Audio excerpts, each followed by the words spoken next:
हमारे जो main stream media में है हमारे लोग नहीं है, इस वजह से हो रहा है। तो हमें इसमें आरक्षण चाहिए, आरक्षण चाहिए, आरक्षण चाहिए। मीडिया है उसकी एक अलग जाति है, उसकी एक अलग मतलब चरित्र है। उन लोग कभी भी मेन स्ट्रीम मीडिया कभी भी एसटी एसटी ओबीसी की जहां आवाज उठती है वो आवाज उठाते नहीं, ना ही हमारे अधिकार की आवाज उठाते हैं, ना प्रतिनिधित्व की आवाज उठाते हैं। एसटी एसटी ओबीसी के कितने पत्रकार हैं, एक बार हाथ उठाना। कितने हाथ उठे थे? एक भी हाथ नहीं उठा था। Nothing is private, everything is public. हम लोगों का टैक्स वहां जाता है।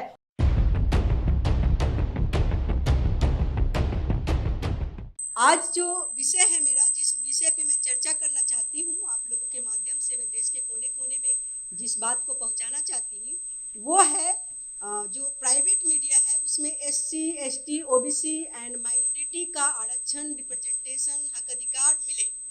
वो इसलिए हम चाहते हैं क्योंकि जो प्राइवेट मीडिया है उसमें टीवी हो गया, अखबार हो गया, सिनेमा है, पुरोहित, कथावाचक सब जो आते हैं टीवी सीरियल्स में, उन सब जगह पे हम लोगों को आरक्षण दिया जाए। उसमें कौन सा पोजीशन होना चाहिए, एग्जीक्यूटिव पोजीशन हो, ऑफिसर पोजीशन हो, आपको एडिटोरियल पोजीशन हो, मैनेजरियल, आपको एंकर, सीईओ, डायरेक्टर, ये जो बड़े बड़े पोस्ट हैं उन सब में हम लोगों का रिप्रेजेंटेशन कहीं नहीं है।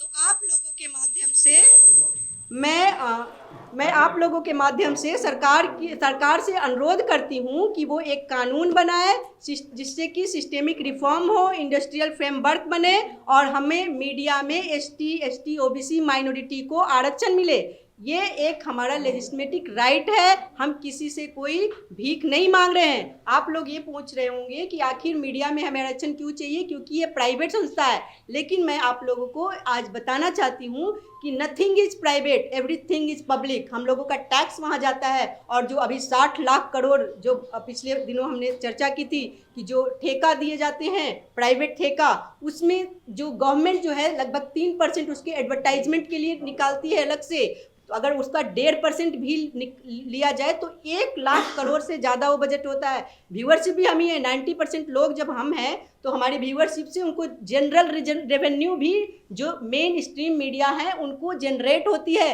तो ये सब कुछ भी मतलब हमारा कहना ये है कि वो ये मतलब कुछ भी प्राइवेट नहीं है उनका, हम सबका उसमें अधिकार है और हमें भी उसमें आरक्षण और रिप्रेजेंटेशन मिलना चाहिए। अभी कुछ दिन पहले ही, और आप लोग ये पूछेंगे कि आखिर आरक्षण क्यों चाहिए, आप लोग क्यों नहीं ऐसे जा रहे हैं, तो अभी कुछ दिन पहले अभी एक जो विपक्ष के नेता हैं उनके सबसे बड़े पार्टी के जो, उन्होंने अभी मीडिया हाउस में ऐसी प्रेस कॉन्फ्रेंस चल रहा था, पूरा मीडिया के लोग भरे हुए थे, उन्होंने पूछा कि एसटी एसटी ओबीसी के कितने पत्रकार हैं, एक बार हाथ उठाना। कितने हाथ उठे थे? एक भी हाथ नहीं उठा था। एक हाथ उठाओ क्या था? मीडिया कर्मी था। तो उन्होंने कहा यही कमोबेश जो स्थिति है पूरे देश में, जो मीडिया मेन स्ट्रीम मीडिया है उन सब का यही स्थिति है और हम लोग वहाँ पे कहीं भी नहीं है। यही नहीं, अभी मैं एक रिपोर्ट के हवाले से कहती हूँ, ऑक्सफैम इंडिया है जिन्होंने 2019 से लेकर 2022 में एक रिसर्च रिपोर्ट पेश की, जो द प्रिंट जो न्यूज पेपर था उसमें एक हेडलाइन के तहत वो हुआ था। इसमें हेडलाइन में पढ़ देती हूँ,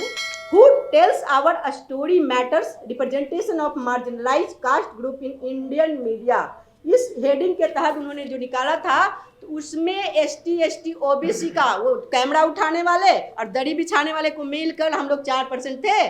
तो ये है हमारा रिप्रेजेंटेशन। अगर हम उसमें मैनेजरियल पोजीशन या डायरेक्टर पोजीशन लिया जाए तो उसमें हम लोग बिल्कुल नगण्य है। 32 जो दांत होते हैं ना उसमें एक जीभ के बराबर भी हम लोग नहीं है।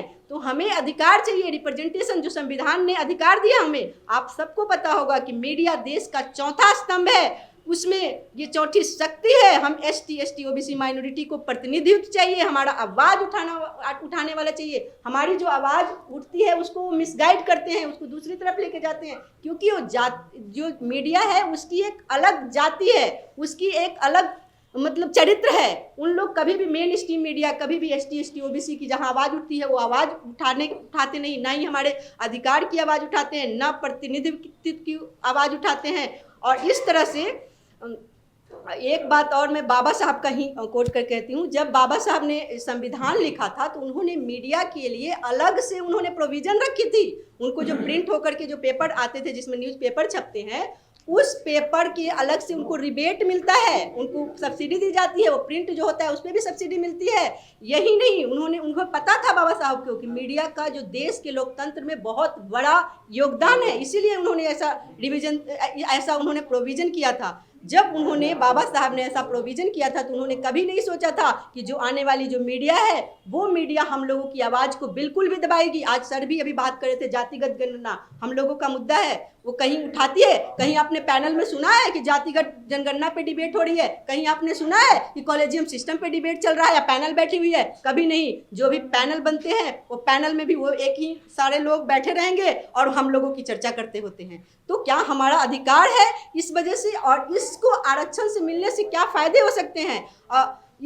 अभी हमें कहीं से भगाया गया, अभी हम लोग आ रहे हैं ना दूसरी जगह पे, तो अगर हमारा कोई स्थान होता, हमारे मीडिया के लोग सारे मेन स्ट्रीम मीडिया में होते, हम वहीं जाके बाइट देते होते ना, वहीं बोलते हम। हमारे लोग को रिप्रेजेंटेशन हक अधिकार अगर मिलता तो हमें बहुत सारे फायदे होते हैं। हमारे कॉलर ऊंचा हो जाता है कि हमारा व्यक्ति है जो वहाँ पे है, हमारी आवाज़ उठाने के लिए हम उसके पास पहुँच सकते थे कि आप हमारी आवाज़ उठाओ, और वो व्यक्ति उठाता आवाज़।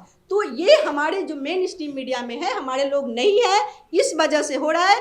तो हमें इसमें आरक्षण चाहिए, आरक्षण चाहिए, आरक्षण चाहिए। और एक बात और मैं अभी बात कर रही थी कि वो किस तरह से तोड़ मरोड़ कर पहुंचाते हैं हमारे न्यूज़, जो हम लोग बोलते हैं, जो हमारी आवाज़ उठती है SC ST OBC की या किसी भी तरह की जातिगत जनगणना हो या जो भी बहुजन समाज की मीडिया की आवाज़ होती है, उसको वो एक तो दबाते ही हैं। अभी हम कुछ दिन पहले की बात इंडियन एक्सप्रेस की, अभी जो शुरू में 195 जो बीजेपी ने घोषित किया था कैंडिडेट, तो उसमें एक उन्होंने जो हेडिंग डाला था, एक खास समाज से आने वाले लोग थे एडिटर, उसमें उन्होंने डाला था कि social justice is the miss big message. मतलब उन्होंने कहा कि प्रधानमंत्री जी सोशल जस्टिस करने का बिग मैसेज दे रहे हैं, जबकि उसमें कितना परसेंटेज था ओबीसी का? 29% मात्र।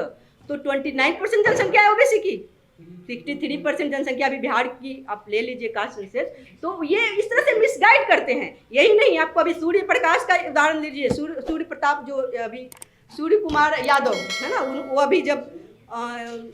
अभी जब वो बने कुछ दिन पहले, T20 मैच जो होता था उसके उनको कैप्टनशिप मिली, तो उन्होंने मीडिया कॉन्फ्रेंस बुलाई, सिर्फ दो लोग पहुंचे थे। यही असली मीडिया का चरित्र है, जो आपका जो मेन स्ट्रीम मीडिया है। तो हमें उस मीडिया में जब तक रिप्रेजेंटेशन नहीं मिलेगा, हम लोगों की आवाज़ कौन चलाएगा, लोगों तक कौन पहुंचाएगा? ये हमारा राइट है ना, कॉन्स्टिट्यूशनल राइट है कि 90% की आवाज़ को आप दबा नहीं सकते हैं, उनकी आवाज़ को उठाइएगा, तभी लोकतंत्र की आवाज़। जब सब लोग मिलकर डिबेट करेंगे, सब लोग की मेन स्ट्रीम मीडिया सब लोग बोलेंगे, वो लोग भी बोले, हम उन्हें भी मना नहीं कर रहे हैं, और तब जब जो आवाज़ आएगी वो लोकतंत्र की असली आवाज़ होगी। यही नहीं, अभी कुछ दिन पहले जो हाथरस की बेटी का घटना आप लोगों ने देखा होगा, उसको किस तरह से मीडिया ने तोड़ मरोड़ दिया। वो घटना थी रेप और मर्डर की, उस घटना को उन्होंने ऑनर किलिंग बना दिया था। रोहित वेमुला की घटना, बेचारा आत्महत्या कर लिया हमारा समाज का व्यक्ति, उसको उन लोगों ने क्या बना दिया था आपको पता है? उसको उन मंत्री को बचाने के लिए, उस मंत्री को वहाँ बचाने के लिए उसको SC से ही बाहर कर दिया मीडिया ने। मेन स्ट्रीम मीडिया, मतलब कहने का सेंस है कि जो मेन स्ट्रीम मीडिया चाहे तो क्या कर देती है ना, दोषी को निर्दोष और निर्दोष को दोषी। ये पावर है मीडिया के अंदर, इसीलिए हमें जाने की वहाँ ज़रूरत है, तभी हम आवाज़ अपनी उठा पाएंगे। अभी एक और सवाल, एक और बात मैं कहती हूँ कि अभी कुछ रिसर्च चल रहा था, तो रिसर्च के दौरान वो जो हिंदुस्तान टाइम का जो रहता है ना, जो मीडिया हाउस आप कह सकते हैं, उसके अंदर गए तो देखा ऊपर से नीचे सारे एक ही जाति के व्यक्ति का नाम था 20 है। तो एक शोभना भारतीय एक वहाँ पे एंकर बैठी हुई थी, उसे पूछा गया कि आखिर ये एक ही जाति के लोग क्यों हैं ऊपर से नीचे? तो उन्होंने जानते हो क्या जवाब दिया? ये मेरिटधारी हैं, मेरिटधारी। पता नहीं उनका क्या क्राइटेरिया है मेरिट जज करने का, क्या मतलब वो कैसे जज करते हैं कि ये मेरिटधारी हैं? जिस फील्ड में आप जाओगे, जिस फील्ड की आप काम करोगे, वही तो आएगा ना।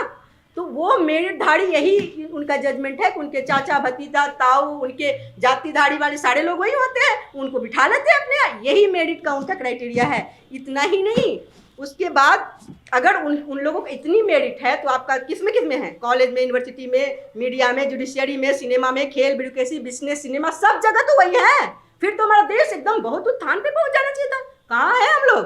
और ये मीडिया वाले देख लो, अगर मीडिया की स्थिति ऐसी रहे तो हमें नहीं चाहिए ऐसी मेन स्ट्रीम मीडिया, नहीं चाहिए हमने उन लोगों के मेरिट, है ना? वैसी मेरिट लेकर क्या करेंगे जो हमारी आवाज़ को ही नहीं उठा रहा है। तो अब हम थोड़ा सा इस पर, अभी सब लोग कह रहे होंगे कि आखिर प्राइवेट मीडिया में कैसे आरक्षण मिलेगा, तो मैं बता रही हूँ कि कहाँ कहाँ वो खर्च जो पैसा आता है कहाँ कहाँ मीडिया को दिया जाता है, उसमें जो अभी मैं पिछले अभी जिक्र की थी कि 60 लाख करोड़ का जो पर एनम ठेका दिया जाता है, उस ठेके में आपको अगर 1% 1.5% भी लिया जाए तो वो 1 लाख करोड़ होता है। यही नहीं, 15 अगस्त हो, 26 जनवरी हो, आपका कोई इंपॉर्टेंट डे हो या होली हो, दिवाली हो, क्रिसमस हो, और भी एडवर्टाइजमेंट उसमें प्रधानमंत्री के या सीएम जो स्टेट के होते हैं सबके बड़े बड़े विज्ञापन आते हैं फ्रंट पेज पे। एक विज्ञापन का 5 से 10 लाख रुपया कहाँ से आता है? वो हमारी रेवेन्यू का, हमारी ही टैक्स का पैसा है। तो वो सिर्फ उन लोगों के लिए नहीं है, पूरी देश की जनता के लिए है। तो हमें उसमें भी आरक्षण चाहिए तो चाहिए। यही नहीं, न्यूज़पेपर का प्रिंट अभी की बात करी थी, यहाँ तक कि सेंट्रल गवर्नमेंट अलग से 13,000 करोड़ पर ईयर का सेंट्रल बजट है, वो बजट में भी मतलब सेंट्रल गवर्नमेंट देती है, वो भी हमारे रेवेन्यू का है। जो हम लोग व्यूअरशिप, जो हम लोग देखते हैं टीवी या रेडियो, जो भी देखते हो, उसका भी बजट, मतलब हमारी ज़्यादा जनसंख्या है तो हम ही लोग तो ज़्यादा देखेंगे, तो रेवेन्यू उनको जो जनरेट हो रहा है वो भी तो हम ही से हो रहा है। यही नहीं, अलग अलग विभागीय जो बजट होता है, आपको पीएसयू हो, एजुकेशन हो, हेल्थ हो, यहाँ तक कि सालाना उद्घाटन हो रहा है, कभी उद्घाटन के बाद शिलान्यास होता है, सब में मीडिया का अलग से बजट होता है, अलग मीडिया हाउस बनाने के लिए बजट दिया जाता है। तो ये सब कहाँ से आते हैं? वो सब हमारे ही पैसे हैं। तो हमें इस वजह से उसमें आरक्षण, जब हमारे आरक्षण हमें मिलेगा तभी तो हमें उन्हें घुसने की इजाजत होगी, वरना वो तो दरवाजा ही बंद कर रखे हैं, वो मेरिटधारी और पता नहीं क्या क्या मिसकंसेप्शन वाली न्यूज़ चला करके। तो हम आप लोगों के माध्यम से ये रिक्वेस्ट करते हैं और चाहते हैं कि आप लोग भी इस आवाज़ को पहुंचाइए। और सरकार से मैं अनुरोध करती हूँ कि समय चुनाव का समय है, वो अपने कैबिनेट में बजट पास करे और हम ST ST OBC को रिप्रेजेंटेशन दे। और जब कुछ हो सकता है शुरू में कुछ मीडिया लोग नहीं दे, सारे मीडिया हाउस वाले 1-2 लेंगे, 2 अगर ले लेते हैं, उसके बाद हम लोग का उनका जो व्यूअरशिप उनको ही और चला जाएगा, फिर वो मजबूरी है उन्होंने लोग देंगे। और आप लोग ये भी कह सकते हैं कि आखिर ये कैसे हो सकता है पॉसिबल, तो क्यों नहीं पॉसिबल हो सकता है? हम लोग भी सिटीजनशिप हैं, हम लोग भी इस देश के वासी हैं, एक एक नागरिक का एक वैल्यू है वोट का। आप लोगों ने अमेरिका में एक कहानी सुनी होगी, रोजा पर्क की, जो एक महिला थी, बहुत साहसी थी। जब ब्लैक्स जो इंडियन होते थे, ब्लैक जो वहाँ पे होते थे, अफ्रीकन या जो भी, उन लोग 13.5% ही वहाँ की आबादी है उनकी, और कैपिटलिज्म है। जो जो अमेरिका है वहाँ पे कैपिटलिज्म है।